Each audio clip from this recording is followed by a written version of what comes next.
മലയാളത്തിൻ്റെ ഹൃദയം നിലയ്ക്കുകയാണ്. MT വിട്ടുപിരിയുന്നു.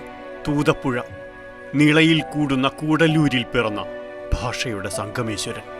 7 പതിറ്റാണ്ട് മുമ്പ് മാതൃഭൂമി നടത്തിയ ലോക കഥാമത്സരത്തിൽ വിജയിയായി MT വന്നു. പിന്നീടെന്നും വായനക്കാരനെ വലിച്ചടുപ്പിച്ച കാന്തമായി നിന്നു. തൊട്ടതെല്ലാം പൊന്ന്. ആദികവിയെയും തുഞ്ചത്താചാര്യനെയും വരെ വിമർശിക്കുന്ന മലയാളി MTയെ മാത്രം ആദരിച്ചു.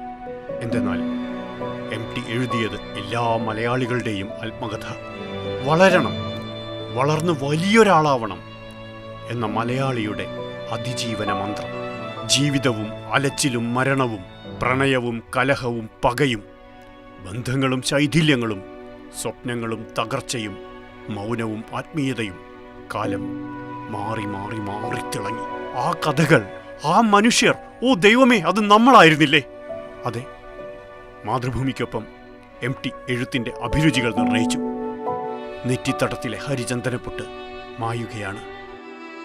നമ്മൾ അനാഥരാവുകയാണ്.